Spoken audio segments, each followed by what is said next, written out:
In the serene hills of rural Georgia, surrounded by dense forests and a silence interrupted only by the sound of the wind, the family believed they had found the perfect refuge. It was the early 1990s, and the house, with its welcoming appearance and bucolic surroundings, seemed to be an invitation to a quiet life full of new possibilities. The place emanated an almost magical peace, ideal for putting down roots and giving his daughter, Heidi, a home where she could grow up safely and happily. However, what seemed like a dream soon became an unimaginable nightmare. What they didn't know was that the house held dark secrets, stories buried in time that cried out for attention in a terrifying way. The new chapter they hoped to start there was written with fear, despair, and a sequence of inexplicable events that defy logic to this day. Soon after the move, small events began to unsettle the family. Doors creaked even in the absence of wind, shadows seemed to move in the corners of their peripheral vision, and a strange feeling of being watched overtook everyone. Despite this, Andy and Lisa Wrick, Heidi's parents, attributed these events to the stress of moving and adapting to their new home. Determined to build a happy life there, they decided not to give way to superstitions or irrational fears. However, the house had other plans. What began with sounds and shadows evolved into something direct and terrifying, especially involving little Heidi. Her accounts soon became so specific and frightening that even the most skeptical would be forced to reconsider their beliefs. That Georgian house's promise of peace and refuge became a portal to the unexplained, a place where the veil between the living and the dead seemed dangerously thin. The first signs came with the girl and the mysterious man she mentioned. Heidi was sweet and imaginative, like any child her age. Her joy was contagious, and she quickly adapted to her new home, exploring every corner with curiosity. However, shortly after moving in, the girl's life took an unexpected and disturbing turn. Heidi started talking about a special friend who often visited her, a man she called Mr. Gordy. At first, Andy and Lisa took their daughter's stories for granted, believing that it was just a common phase of childhood.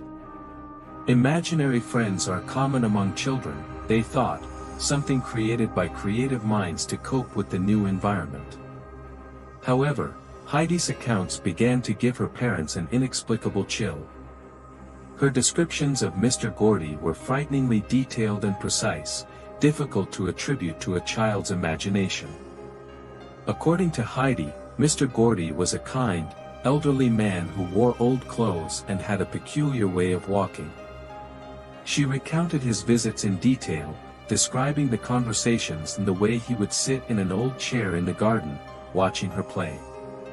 The most disturbing thing was that no one but Heidi could see him. Andy and Lisa tried to find a logical explanation.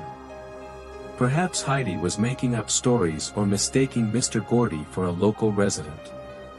However, when Lisa decided to investigate further, the real terror began to emerge. After talking to neighbors and researching the property, Lisa made a discovery that left her petrified. Years before, a man named James Gordy had actually lived in the area. He was known for being kind and charismatic, but one detail was devastatingly clear: James Gordy had been dead for decades. This revelation turned what seemed like child's play into a supernatural mystery. Heidi could never have met or heard of James Gordy. The accuracy of his descriptions was so impressive that even the most skeptical began to question the nature of the events. But the encounters with Mr. Gordy continued, ever more frequent and disturbing. It became clear that he was only the beginning. Heidi didn't just see what others couldn't. Somehow, she seemed connected to forces that transcended the physical world. As the mystery surrounding Mr. Gordy deepened, an oppressive feeling gripped the house.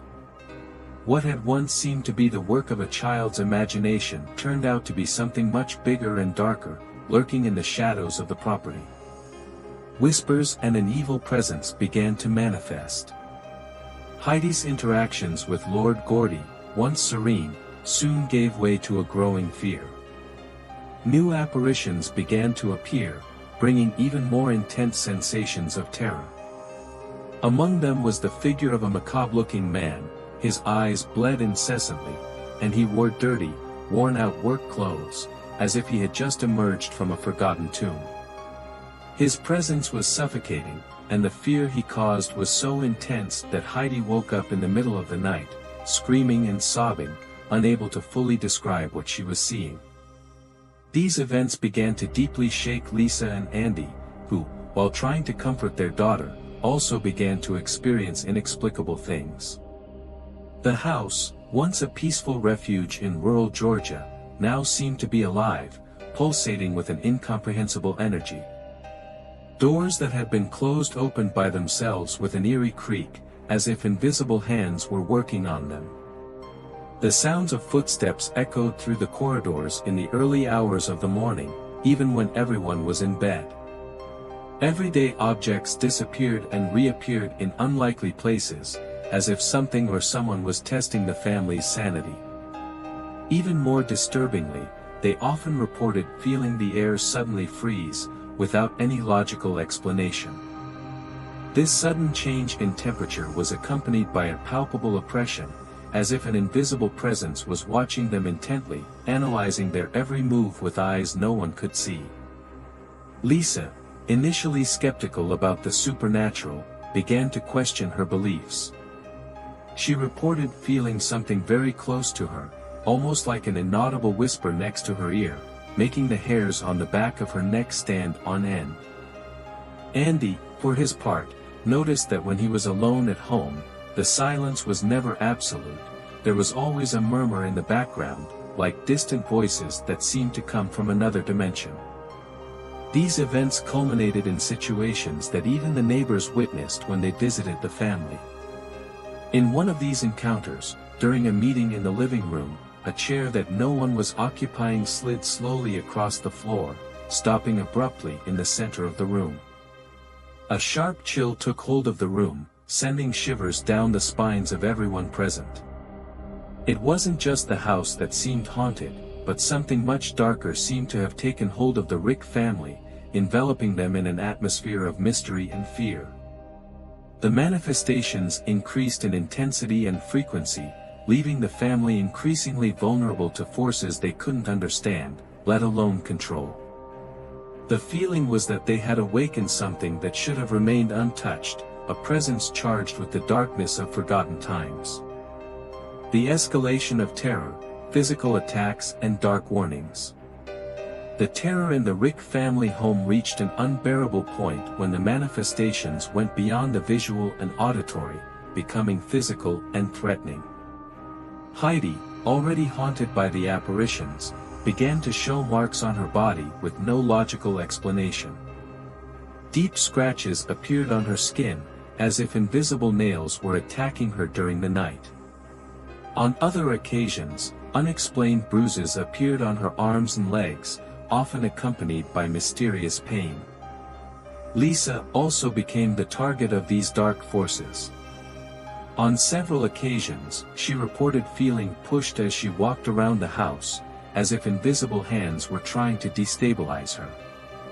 In one particularly frightening moment, while washing dishes in the kitchen, she was pushed so hard that she almost fell over. However, when she turned around, there was no one there. Andy faced different torments. He heard whispering voices calling his name in the silence of the empty house. The sound seemed to echo from every corner, in a cold and threatening tone. The height of the terror came on a night the family would never forget. Heidi's scream echoed through the house, filled with despair and panic. Lisa and Andy rushed to their daughter's room, finding her in a state of shock, trembling and crying as she pointed to an apparently empty corner. "He's over there. He's over there," she repeated through her tears, her face marked by fear. Although they couldn't see anything, the couple felt a biting cold in that corner of the room, as if something invisible and evil really was there. From that moment on, the seriousness of the situation became clear to the Wricks. What was tormenting them wasn't just a harmless presence or the mischief of a lost spirit. They were facing something dark, a sinister force determined to leave its mark. The house, which had once been a welcoming home, had turned into a spiritual battlefield, where the family lived in a constant state of alert. Even close friends, who tried to offer support, reported strange sensations on entering the house. Some described an immediate oppression, as if the air was heavier. Others left with unexplained headaches or the uncomfortable impression of being watched. The combination of physical attacks, dark warnings, and the constant atmosphere of fear left the Wricks in a state of continuous dread. They began to realize that they were dealing with something ancient and extremely powerful, a force that seemed to emerge from the deepest shadows. There came a point when the terror became so overwhelming that the family found no other way out than to seek outside help. Overcome by fear and tormented by invisible forces, they decided to contact paranormal researchers. These experts reported a feeling of unease as soon as they crossed the threshold of the house. The atmosphere seemed charged, almost as if the building itself were alive and aware of their presence. The investigations began with a thorough analysis. Detailed information about the location and the family's experiences was gathered quickly. Using equipment such as audio recorders and infrared cameras, the researchers soon identified high levels of abnormal activity. They recorded disturbing evidence that corroborated the family's accounts. Unexplained voices were picked up repeatedly, some calling for hide and others emitting threatening whispers. One of the investigators claimed to have clearly heard a deep, sinister laugh coming from an empty room, followed by a sudden change in temperature that caused the thermometer to plummet. During the analysis, the experts began to explore the history of the land where the house was located. They discovered that, decades ago, the area had been the scene of tragedies. Workers from a nearby railroad lost their lives violently, victims of accidents and poor working conditions. In addition, there were rumors that the land had been used for unregistered burials, possibly linked to religious practices or clandestine rituals. Even more surprising was the history of the house itself. An old building had previously occupied that space, and records indicated that at least 2 families who had lived there had faced unexplained deaths and devastating tragedies. It seemed that the ground was impregnated with a heavy, malevolent energy that stood the test of time and continued to impact anyone who dared to inhabit the place. The images captured by the investigators included shadowy silhouettes moving through the corridors, doors that closed on their own, and even what appeared to be the figure of a man staring out of an upstairs window, even though there was no one there. The most frightening moment occurred during a nighttime recording, when one of the devices picked up the phrase, "Go away," in a harsh, threatening voice. The investigators were unanimous in concluding that the Wrick house was indeed an epicenter of intense supernatural activity. Some believed that the spirits were trapped due to traumatic events from the past, while others suggested that the energy accumulated in the property acted as a portal, attracting entities from different origins. Despite attempts to help the family, such as spiritual blessings and purification rituals, the paranormal activity persisted. The family continued to live under the influence of the unexplained, facing the harsh reality that, whatever the origin of the phenomenon, it didn't intend to leave them alone. For investigators, that case became a landmark. As one of the most intense and enigmatic cases ever recorded, a true example of how the supernatural can challenge even the most skeptical. Despite numerous attempts to bless the house and perform purification rituals, the darkness that enveloped the residents never completely dissipated. Although the intensity of the phenomena diminished, the Wrick family continued to face unexplained events that served as constant reminders that something beyond the physical world still inhabited that space. Hyde showed sensitivity to the paranormal from a young age, learning to live with what used to cause nightmares. Over the years, she developed emotional resilience, facing moments of discomfort and accepting her connection with the invisible. Even so, not even her maturity was able to completely eliminate the unsettling feeling that hung over the house. Lisa and Andy, on the other hand, never managed to find complete peace in the house where they decided to build their lives. They constantly reported the feeling of being watched, even when alone. At night, shadows seemed to dance in the corners of the rooms, and a sudden chill came over them, even on the hottest days. Objects were mysteriously moved, doors closed by themselves, and sometimes footsteps echoed through the empty corridors. Both suffered from the psychological burden of living in an environment where normality seemed unattainable. Lisa, in particular, felt emotionally exhausted, trying to keep calm while dealing with the certainty that they were never alone. Andy, initially the most skeptical, came to admit that there was something inexplicable, a presence that seemed determined to remain in the house, despite all attempts to drive it away. Visitors to the house often mentioned a heavy energy passing through the door. Many reported unexplained discomfort or chills.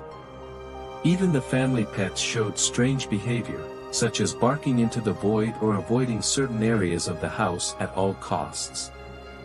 Over time, the Ricks understood that this presence was not something they could ignore. It seemed that the place had been marked by forces beyond human comprehension, creating an unbreakable link with something dark. Even after years of living there, Lisa and Andy admitted that they never felt completely alone. It was a constant feeling that something or someone was always there, watching and waiting. The house ceased to be just a physical space and became a constant reminder that the world can be much stranger and scarier than we imagine. The Wrick family's legacy of terror became more than just a haunting story, it became a milestone in the study of paranormal phenomena. Their notoriety was so great that it inspired the film A Haunting in Georgia, bringing to the public one of the most terrifying and detailed accounts of supernatural encounters ever documented in the United States.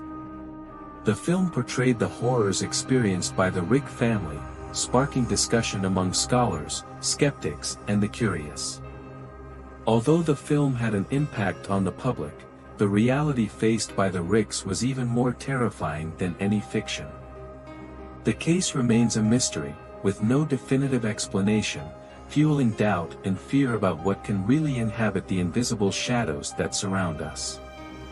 Upon hearing this story, a disturbing question arises: what would we do if something invisible invaded our most intimate and safe space? If the place we call home became the scene of unspeakable horrors, how would we cope? The case of the Wrick family is a grim reminder that not all ghost stories are just fiction. Some are frighteningly real, leaving a legacy of fear that spans generations. Perhaps the greatest fear is not what we see, but what remains invisible, waiting for the right moment to reveal itself. The story of the Wrick family stands as a milestone on the border between the known and the unknown, a nightmare lived in silence, where the invisible became real. The question that hangs in the air is, what if it were you?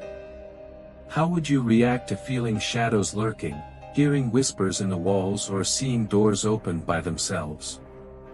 The terror faced by the Wrick family was not limited to what they could see or hear, but to the certainty that, no matter how hard they tried to escape, evil was following them. Just as it can follow any of us when night falls and we find ourselves alone. The shadows seem longer, the sounds more intense, and the air heavier. After all, the most disturbing thing about all mysteries is that perhaps we too can become just a story waiting to be told.